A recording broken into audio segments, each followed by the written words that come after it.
नमस्कार. आजचा विषय आहे मार्गशीर्ष गुरुवारमधील संपूर्ण माहिती. चला तर व्हिडिओला लगेच सुरुवात करू. कुटुंबात सुख शांती नांदावी, घरात धनधान्याची संपन्नता राहावी यासाठी मार्गशीर्ष गुरुवारी महालक्ष्मीचे व्रत आणि पूजन केले जाते. असे म्हणतात, मार्गशीर्ष गुरुवारी जी महिला महालक्ष्मीची अगदी मनोभावी पूजा करते किंवा मनोभावी व्रत करते, तिला महालक्ष्मी प्रसन्न होते व त्या घरावर नेहमी महालक्ष्मीची कृपा राहते. त्यामुळे मार्गशीर्ष महिन्यात गुरुवारी बऱ्याच महिला हे व्रत करतात. आता बघूया हे व्रत किती गुरुवारी करायचे आणि व्रत कसे करायचे. मार्गशीर्ष महिन्यात कधी 4 गुरुवार येतात तर कधी 5 गुरुवार येतात. त्याप्रमाणे हे व्रत कधी 4 गुरुवारचे होते तर कधी 5 गुरुवारचे होते. यावर्षी म्हणजे 2023मध्ये 5 गुरुवार आले आहेत. यावर्षी मार्गशीर्ष महिना 13 डिसेंबर पासून सुरू होत आहे आणि पहिला गुरुवार 14 डिसेंबर, दुसरा गुरुवार 21 डिसेंबर, तिसरा गुरुवार 28 डिसेंबर, चौथा गुरुवार हा 4 जानेवारी आणि 5वा गुरुवार म्हणजे शेवटचा गुरुवार हा 11 जानेवारीला येत आहे. अशाप्रमाणे यावर्षी 5 गुरुवार येत आहेत. आता बघूया की श्री महालक्ष्मीची पूजा किंवा व्रत कसे करायचे किंवा श्री महालक्ष्मीची प्रतिष्ठापना कशी करायची. चला तर सुरुवात करूया. ही पूजा आपण स्वतः करू शकतो किंवा स्वतः करायची आहे. ती मनोभावी करायची आहे. देवीची स्थापना करताना तिचे तोंड पूर्वेकडे किंवा उत्तरेकडे असावे. देवीची स्थापना करण्यापूर्वी घरातील जागा शक्यतो व्यवस्थित छान स्वच्छ पाण्याने पुसून घ्यावी. ज्या ठिकाणी देवीची स्थापना करायची त्या जागी चौरंग किंवा पाट मांडावा. त्याच्या सभोवती रांगोळी घालावी. थोडे गहू किंवा तांदूळ चौरंगाच्या किंवा पाटाच्या मध्यभागी वर्तुळाकार पसरून ठेवावेत. स्वच्छ घासलेला तांब्याचा एक तांब्या घ्यावा. पितळाचा किंवा इतर धातूचाही चालू शकेल. तो पाण्याने पूर्ण भरावा. एक सुपारी, एक नाणे व दुर्वा त्या पाण्यात घालाव्यात. 5 प्रकारच्या झाडांच्या 5 डहाळा किंवा 5 झाडांची प्रत्येकी 5 पाने कलशाच्या तोंडावर रचून त्यावर नारळाची शेंडी वर राहील अशा प्रकारे एक नारळ ठेवावा. हळद व कुंकाची बोटे कलशाच्या बाहेरच्या अंगाला सर्व बाजूनी लावावीत. तांदूळ किंवा गहू असलेल्या चौरंगावर किंवा पाटावर हा कलश नीट ठेवावा. पुस्तकाच्या सुरुवातीला असलेले श्री महालक्ष्मीचे चित्र एका पुठ्ठ्यावर चिटकवून त्या चित्राची तस्वीर समोर येईल अशा तऱ्हेने कलशाला टेकवून ठेवावी. ओम केशवाय नमः, ओम नारायण नमः हा मंत्र स्वतः म्हणून आचमन करावे. नंतर देवीला हळदी कुंकू पुष्प वाहून देवीपुढे अगरबत्ती लावावी, धूप लावावी, निरंजन ओवाळावे.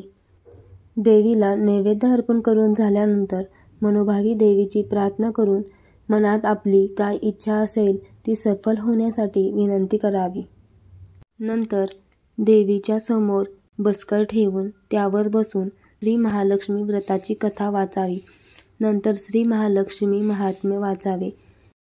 रात्री श्री महालक्ष्मीची पुन्हा पूजा करावी. एखादा गोड पदार्थाचा महानैवेद्य दाखवावा. गाईला देण्यासाठी एका पानावर गोग्रास काढून तो घास गाईला द्यावा. नंतर कुटुंबातील सर्वांनी भोजन करावे. अशा प्रकारे पूजा मांडून हे व्रत तुम्ही करू शकता व देवीला तुम्ही प्रसन्न करून घेऊ शकता. तिची मनोभावे पूजा करू शकता. आता या व्रताचे विसर्जन किंवा हे व्रत दुसऱ्या दिवशी कसे पूर्ण करावे ते आपण पाहूया. दुसऱ्या दिवशी स्नान केल्यावर कलशातील डहाळ्या किंवा पाने वेगवेगळ्या 5 ठिकाणी ठेवावीत. कलशातील पाणी तुळशीला ओतावे. देवीची स्थापना केलेल्या जागी 3 वेळा हळदी कुंकू वाहून नमस्कार करावा. अशा प्रकारे प्रत्येक महिन्यातील 4 किंवा 5 गुरुवारी तुम्ही अशा प्रकारे श्री महालक्ष्मीची पूजा करू शकता. मार्गशीर्ष महिन्यातल्या पहिल्या गुरुवारपासून येणाऱ्या सर्व गुरुवारी हे व्रत करावे. न चुकता दरवर्षी हे व्रत केल्यास घरात समृद्धी, सुख, आनंद येतो आणि त्या घरावर देवीची नेहमी कृपादृष्टी राहते. आता बघूया की जर समजा तुम्हाला एखाद्या गुरुवारी अडचण आली किंवा मासिक पाळी आली तर काय करायचे. तर नेहमीप्रमाणे उपास करायचा. घरात इतर कोणी पूजा मांडणारे असेल तर त्यांच्याकडून पूजा मांडून घ्यावी, कथा वाचून घ्यावी, आपण ती ऐकावी. जर पूजा मांडणे शक्य नसेल तर फक्त उपास करावा. फक्त तुमचा आणखी एक गुरुवार वाढेल. म्हणजेच 5 गुरुवार असतील तर 6व्या गुरुवारी तुम्ही परत पूजा मांडू शकता. 4 गुरुवार असतील आणि मासिक पाळीमुळे जर तुमचा एखादा गुरुवार चुकला तर तुम्ही त्याच्या पुढच्या गुरुवारी हे व्रत करू शकता. मग तो गुरुवार पुढच्या महिन्यात असेल तरी चालेल. फक्त देवीची पूजा ही मनोभावे भक्तीने करावी. म्हणजे तिचा आशीर्वाद हा आपल्याला नक्की भेटतो आणि एखादी गोष्ट जर आपण मनापासून केली तर त्याचे फळ आपल्याला नक्की मिळते. आता यावर्षी म्हणजेच 5व्या गुरुवारी अमावस्या असल्याने गुरुवारी व्रत करायचे का नाही असा प्रश्न अनेकांना पडतो किंवा पडला असेल. पण अमावस्या असली तरी 5वा गुरुवार ही उपास करून नेहमीच्या गुरुवारप्रमाणे व्रत करायचे. त्या दिवशी तुम्ही उद्यापनही करू शकता. फक्त मनात कोणतीही शंका कुशंका ठेवू नका. उलट 4 ऐवजी 5 गुरुवारी देवीचे व्रत करायला भेटणार हा आनंद मनात ठेवून किंवा विचार करून देवीची मनोभावी पूजा करा. म्हणजे त्याचे फळ तुम्हाला नक्की चांगले मिळेल. व अमावस्या असली तरी या दिवशी तुम्ही पूजा करू शकता. आता शेवटच्या गुरुवारी उद्यापन कसे करावे.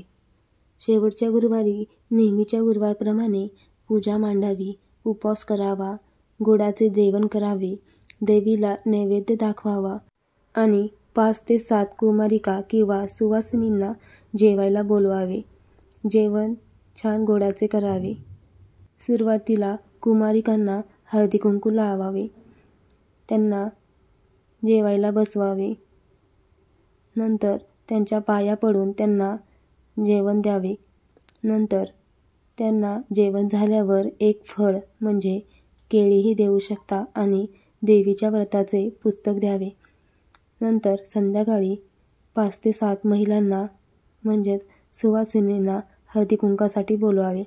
त्यांना हळदी कुंकू लावावे, त्यांच्या पाया पडावे, प्रसाद द्यावा आणि एक फळ आणि व्रताचे पुस्तक द्यावे. अशा प्रकारे तुम्ही शेवटच्या गुरुवारी या व्रताचे उद्यापन करू शकता व देवीची मनोभावे पूजा करू शकता.